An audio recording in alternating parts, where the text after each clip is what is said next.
প্রিয় দর্শক, আশা করি আপনারা সকলে ভালো আছেন। আপনারা দেখতে পাচ্ছেন এখানে যে বিল্ডিংটা রয়েছে, যেহেতু এখানে 3টা ফ্লোর ইলেকট্রিক কাজ সম্পূর্ণ করা শেষের দিকে, সেই ক্ষেত্রে একটা ফ্লোরে 4টি করে ইউনিট রয়েছে। তো 4টি ইউনিটেই 4টা যেহেতু ড্রয়িং রুম আছে, তো ড্রয়িং রুমে আমরা একটা করে ঝাড়বাতির জন্য হুক লাগিয়ে নিব।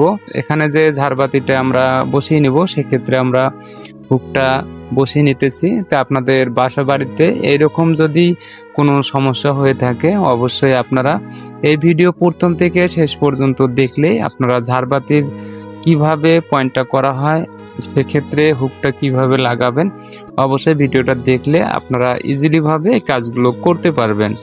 আপনারা দেখতে পাচ্ছেন এখানে যেহেতু একটা ইলেকট্রিক পয়েন্ট করা হয়েছে, সেক্ষেত্রে ড্রয়িং রুমের যে মিডল পয়েন্টটা আছে, তো এখানে একটা ইলেকট্রিক পয়েন্ট রয়েছে।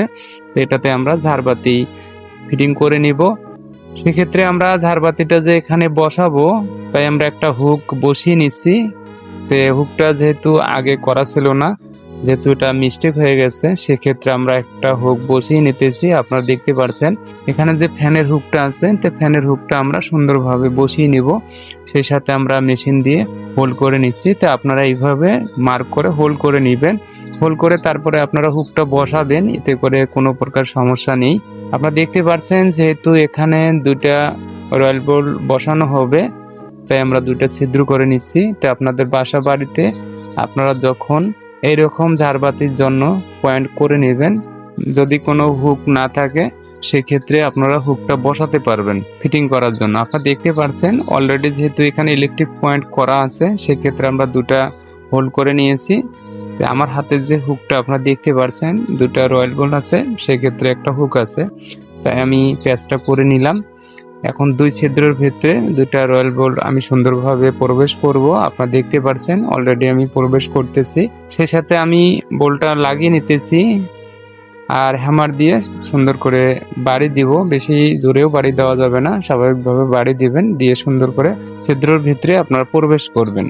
আপনারা দেখতে পাচ্ছেন তো অলরেডি আমি ছিদ্রের ভিতরে সুন্দরভাবে প্রবেশ করতেছি হ্যামার দিয়ে। তো আপনারা এইভাবে আস্তে ধীরে কাজগুলো করে নেবেন। যেহেতু এখানে 2টা রয়্যাল বোল্ট আছে, 2টা রয়্যাল বলে আমি সঠিক পরিমাণে বাড়ি দিয়ে ভেতরে প্রবেশ করব। আপনারা এইভাবে প্রবেশ করবেন। আর এখানে যেহেতু 2টা বোল্ট রয়েছে, তো বোল্ট 2টা আমি সেলারাস দিয়ে টাইট করব।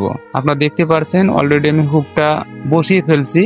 এখন যেহেতু আমাকে টাইট করতে হবে, আপনারা দেখতে পাচ্ছেন এখানে 2টা বোল্ট রয়েছে, তো বোল্ট 2টা আমি সুন্দরভাবে টাইট করব। যেহেতু এটা হলো ঝাড়বাতি ফিটিং করার জন্য পয়েন্টটা করা হয়েছে, আর এই পয়েন্টটা যখন করা হয়েছে তখন মিস্টেক করে ফেলছে, সেক্ষেত্রে আমরা ঝাড়বাতি আটকানোর জন্য আমরা হুকটা বসিয়ে নিই। তো আপনারা এইভাবে হুকটা বসিয়ে নিয়ে তারপরে আপনারা সেলারে দিয়ে সুন্দরভাবে টাইট করে নেবেন। রয়্যাল বোল্টের সাথে যে 2টা ওয়াশার রয়েছে, তো যখন আপনারা টাইট করবেন তখন ওয়াশার 2টা জার্মিশন হয়ে যাবে, এতে করে কোনো প্রকার সমস্যা হবে না। এমনটাই জার্মিশন হবে, কখনো খুলবে না। আপনারা দেখতে পাচ্ছেন আমি সেলারাস দিয়ে সুন্দরভাবে টাইট করে নিচ্ছি। আপনারা এইভাবে টাইট করে নেবেন। অলরেডি আমার টাইট করা শেষের দিকে, আপনারা দেখতে পাচ্ছেন আমি সুন্দরভাবে টাইট করে নিচ্ছি। আর এখানে যে নিউট্রাল ফেস তার রয়েছে, যেহেতু একটু ফাঁকা লাগতেছে, সেক্ষেত্রে আমি একটা সিলিং রোজ বসিয়ে নিব। আপনারা দেখতে পাচ্ছেন আমার হাতে প্যাকেটের মধ্যে দেখা যাচ্ছে এখানে সিলিং রোজ রয়েছে। যেহেতু আমরা সিলিং রোজগুলো ব্যবহার করব ঝাড়বাতি পয়েন্টের জন্য, সেক্ষেত্রে আমরা সিলিং রোজটা বসিয়ে নিব। অবশ্যই আপনারা সিলিং রোজটা লাগিয়ে নেবেন। সিলিং রোজ যখন আপনারা লাগিয়ে নেবেন, ফাঁকাটা কোনো প্রকার দেখা যাবে না। সেই সাথে সিলিং রোজ থেকে আমরা ঝাড়বাতিতে কারেন্ট ইউজ করতে পারবো। আপনারা দেখতে পাচ্ছেন আমি ড্রিল মেশিনের বিটটা চেঞ্জ করলাম। আগের যে বিটটা ছিল অনেকটাই বড় বিট, সেক্ষেত্রে আমি সিলিং রোজ যে লাগাবো, সিলিং রোজ লাগানোর জন্য আমি বিটটা চেঞ্জ করলাম। যেহেতু এখানে ছোট বিটটা ইউজ করতে হবে, স্টার স্ক্রু দিয়ে সিলিং রোজটা আটকিয়ে নিব, সেক্ষেত্রে আমি ছোট বিটটা লাগিয়ে নিলাম। আপনারা দেখতে পাচ্ছেন আমার হাতে যে সিলিং রোজটা দেখা যাচ্ছে, এই সিলিং রোজটা আমি সুন্দরভাবে এখানে কানেকশন করে বসিয়ে নিব। তো আপনারা অবশ্যই এইভাবে কাজগুলো করবেন, এতে করে কোনো সমস্যা হবে না, কাজটা অবশ্যই রেকুরেট হবে। তো আমার হাতে যে সিলিং রোজ আপনারা দেখতে পাচ্ছেন, তো সিলিং রোজটা আমি একটু চেঞ্জ করে নিব, যেহেতু এটাতে একটু সমস্যা মনে হচ্ছে। তো আমি আরেকটা সিলিং রোজ নিয়ে নিলাম, আপনারা দেখতে পাচ্ছেন। তো এই সিলিং রোজটা আমি সুন্দরভাবে এখানে যে নিউট্রাল ফেস তার টানা হয়েছে, তো এই নিউট্রাল ফেস তার দুটো আমি সিলিং রোজে কানেকশন করে দিব। আপনারা দেখতে পাচ্ছেন অলরেডি আমি সিলিং রোজটা হাতে নিয়েছি। তো এখন আমি সুন্দরভাবে এখানে কানেকশন করব। এখানে যেহেতু শুধু নিউট্রাল আর ফেস তার, এই নিউট্রাল ফেস তার সিলিং রোজে আমি সুন্দরভাবে মার্ক করে নিলাম। দুইটা যেহেতু সিলিং রোজে হোল করা রয়েছে তাই আমি মার্ক করে নিলাম। ড্রিল মেশিন দিয়ে আমি সুন্দরভাবে ছিদ্র করে নিব। দুটা পিন রয়েছে, এই পিনের মধ্যেই আপনারা প্রবেশ করবেন, এতে করে সিলিং রোজটা ফিটিং হয়ে যাবে। আপনারা দেখতে পাচ্ছেন আমি সুন্দরভাবে সিলিং রোজে তারগুলো প্রবেশ করব। তো আপনারা এইভাবে তারগুলো প্রবেশ করবেন। আপনারা দেখতে পাচ্ছেন অলরেডি আমরা সিলিং রোজটা ফিটিং করে নিব। তো এখানে দুটো তার আপনারা দেখতে পাচ্ছেন, নিউট্রাল আর ফেস তার। আপনারা যখন ড্রিলটা ছাদের মধ্যে যখন প্রবেশ করবেন অবশ্যই আস্তে ধীরে মেশিনটা চালাবেন, তা না হলে যে কোনো সময় ছাদের যে বালু কণাগুলো রয়েছে তো অনেকটাই পড়ে যাবে। সেই ক্ষেত্রে আস্তে ধরে করাটাই সবচেয়ে ভালো। তাহলে যখন হোলটা করবেন এতে করে সুন্দরভাবে হোলটা হয়ে যাবে। আপনারা দেখতে পাচ্ছেন অলরেডি আমি দুটা ছিদ্র করে নিয়েছি। আমি রয়্যাল প্লাগ সুন্দরভাবে প্রবেশ করব। অলরেডি আমার হাতে দুটো রয়্যাল প্লাগ রয়েছে, আমি হ্যামার দিয়ে সুন্দর করে প্রবেশ করতেছি। আপনারা এইভাবে প্রবেশ করবেন। কালো যে তারটা আপনারা দেখতে পাচ্ছেন এটা হলো নিউট্রাল তার। যেহেতু এই তারগুলো বাংলাদেশি তার না, এতটাই যে হার্ড আর এতটাই যে শক্ত মজবুত, সেক্ষেত্রে বাড়িওয়ালা বাইরের দেশ থেকে এই তারগুলো নিয়ে আসছে। আর তারগুলো এখানে যে তার দুটো রয়েছে, একটা হলো কালো তার, একটা হলো হোয়াইট কালার। হোয়াইট কালার যে তারটা, এই তারটা হলো ফেস তার। তার যদি একটু বড় থাকে অবশ্যই আপনারা একটু শর্ট করে নেবেন।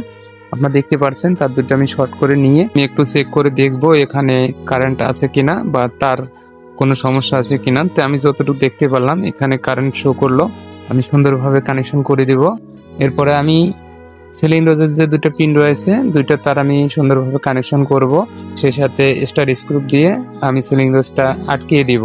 সিলিং রোজ থেকে এখানে যে ঝাড়বাতি ফিটিং করা হবে, তাই সিলিং রোজ থেকে সুন্দরভাবে আমি কানেকশন করতে পারবো। তো এখন সুন্দরভাবে আমি কানেকশনটা করব। তো আপনারা এইভাবে কানেকশনগুলো করবেন।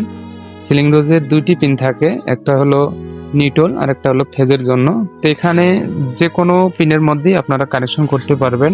এটা ধরা ছোঁয়ার বাইরে, আপনার যে কোনো পিনের মধ্যে আপনারা কানেকশন করতে পারবেন। এটা কোনো ব্যাপার না, এটা সিম্পলি বিষয়। আপনারা ইচ্ছা করলেই আপনারা কাজগুলো করতে পারবেন।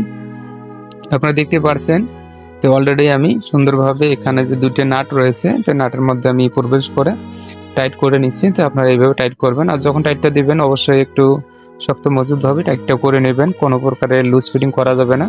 যদি আপনারা লুজ ফিটিং করে টাইটটা করেন, যখন সুইচ অন করা হবে কারেন্টটা যখন প্রবেশ হবে তো সিলিং রোজটা বেশি দিন টিকবে না, সেই সাথে লাইটটাও কেটে যাবে। তাই আপনারা একটু যতটুকু পরিমাণ টাইট করতে হয় অতটুকুই আপনারা টাইটটা করে নেবেন। আপনারা দেখতে পাচ্ছেন অলরেডি আমি একটা তার আমি কানেকশন করে নিছি, আরেকটি তার যে আছে এই তারটা আমি কানেকশন করে নিব।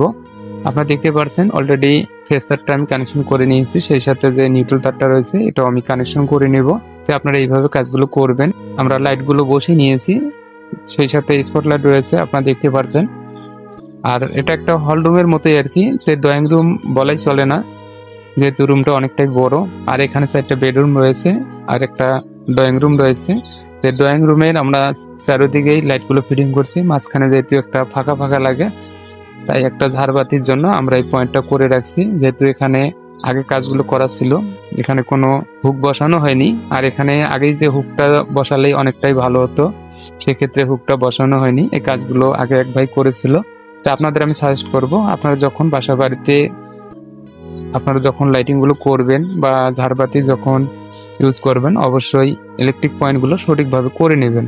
এতে করে আপনারা যখন ইলেকট্রিক কাজগুলো করবেন, ঝাড়বাতির কানেকশন করবেন, লাইটিং কানেকশন করবেন, খুব সুন্দরভাবে কাজগুলো হয়ে যাবে। এতে করে কোনো প্রকার সমস্যা হবে না। যেহেতু এটা বাড়িওয়ালা নতুন করে আবার সিদ্ধান্ত করে ফেলছে মাঝখানে একটা ঝাড়বাতির পয়েন্ট করার জন্য, তাই আমরা সুন্দরভাবে এই পয়েন্টটা করে দিলাম। আর আপনাদের আমি সাজেস্ট করব আপনারা ভুল করে কখনো ছাদ বিম কলাম কেটে কখনো ইলেকট্রিক পয়েন্ট করবেন না, এতে করে বিল্ডিং এর অনেকটাই ঝুঁকিপূর্ণ হয়ে আসে। তাই এই কাজগুলোর থেকে আপনারা অবশ্যই বিরত থাকবেন। আমরা যখন ইলেকট্রিক পয়েন্টগুলো করব, সর্বপ্রথম যখন আমরা ছাদে ইলেকট্রিক পয়েন্টগুলো করি ছাদ ঢালার আগে, তখনই আমাদের ভেবেচিন্তে এই কাজগুলো করাটাই সবচাইতে ভালো। যখন ইলেকট্রিক কাজগুলো করব এই ভুলগুলো করব না। ভিডিওটা যদি ভালো লাগে অবশ্যই একটা লাইক, কমেন্ট, শেয়ার আপনাদের মতামত জানিয়ে দেবেন।